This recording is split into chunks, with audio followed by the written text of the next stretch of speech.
When knitting and wanting to make a curve within the body of a fabric, ultimately you're going to need to break it into at least two pieces. And what I mean by that is putting half of the work on hold. So I've been knitting, and for the purpose of this demonstration, I'm saying that this slope, this curve, begins at row 30. So I've just knit until row 30, and I'm going to put half of my knitting on hold. My carriage happens to be on the right-hand side right now, so I'm going to put the left-hand side of my knitting on hold and just focus on the area on the bed closest to the carriage. So I'm pushing all the needles on the left-hand side to that E position.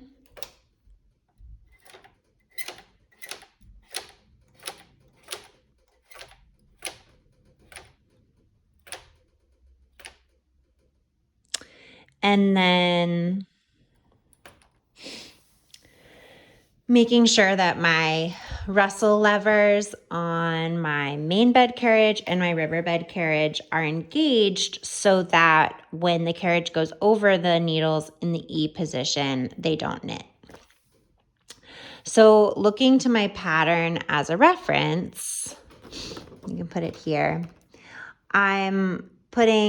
On row 31, I'm putting 5 stitches from the center into hold. So that is counting from the main bed and the river bed. So that would look like 1, 2, 3, 4, 5 stitches in hold.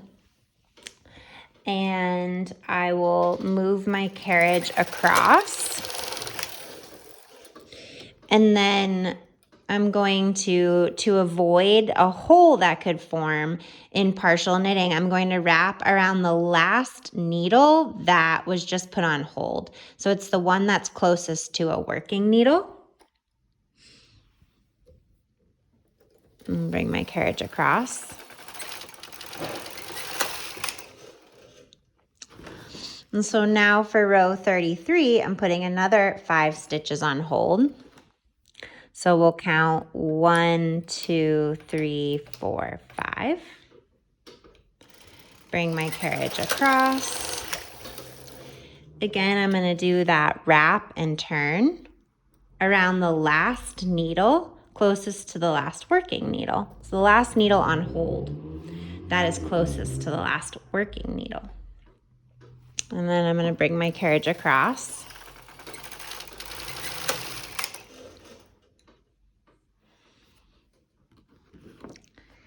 And now, according to my pattern, I'm going to just start knitting and decreasing on the rows that I've discovered for myself. So that's making this slope here. I've made a note of what row I'll begin also doing the shoulder shaping. And that slope is much different than this steep slope here.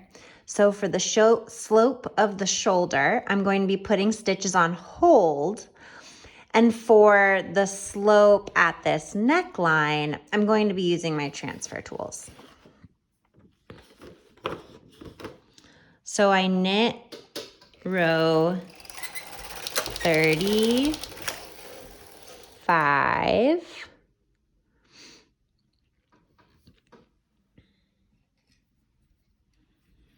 And now I'm going to decrease 1 stitch. I'm going to use my 3-prong here. I'm going to keep a total of 6 stitches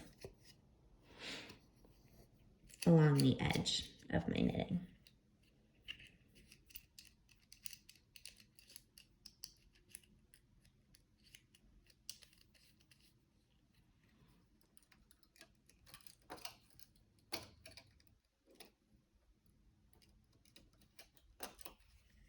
So I moved it over 1 needle, but I need to move the bottom too. We're going to move our bottom ribbing over 1 needle. And I'm going to count 1, 2, 3, 4, 5, 6.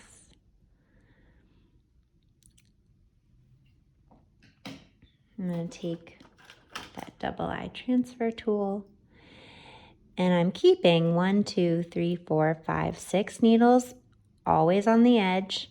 So that means that I'm going to bring this stitch down.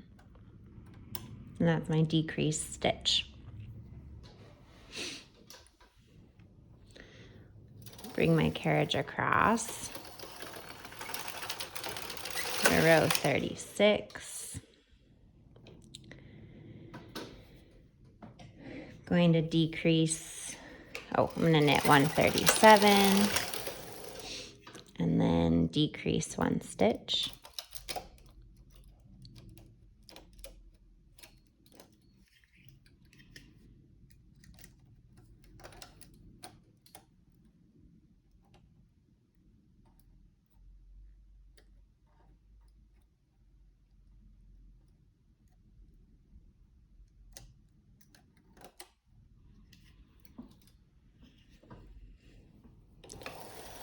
Go across.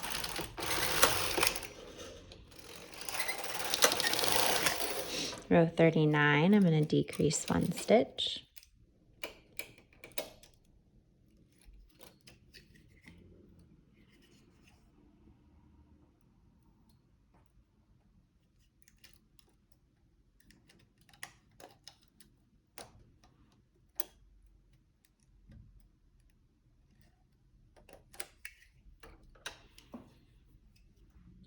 Bring this stitch down, so that decreased stitch. On row 39 is when I'm beginning that shoulder shaping on the side. So I'm going to put 1, 2, 3, 4, 5 stitches on hold. And I'm going to do that for row 39 that I'm about to knit, but I also want to do it for the anticipated row after. So we'll do 1, 2, 3, 4, 5, because my pattern's asking me to put on hold 5 stitches every row. But given where my carriage is at, I'm only able to do it every other row. So I consider 2 rows at a time.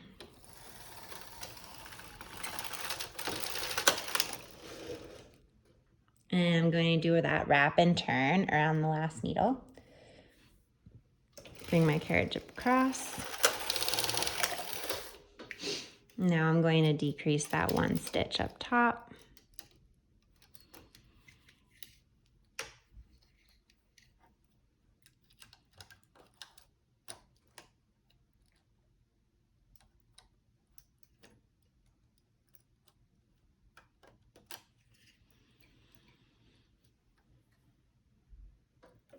And I'm going to put on hold 1, 2, 3, 4, 5.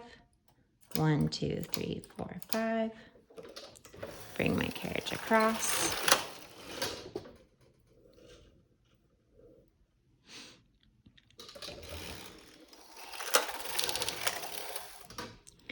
I'm going to decrease that 1 stitch.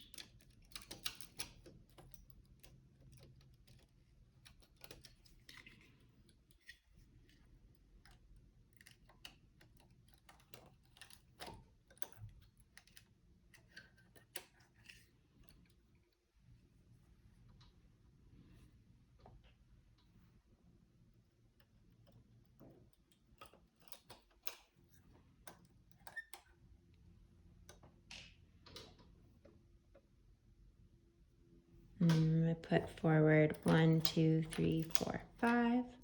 1, 2, 3, 4, 5. So this, I've made it essentially until this point with just 1 stitch remaining. So I'm going to keep all of those stitches that are on hold. Those are my shoulder, like live stitches. So the best way to treat this would be to put everything back into work.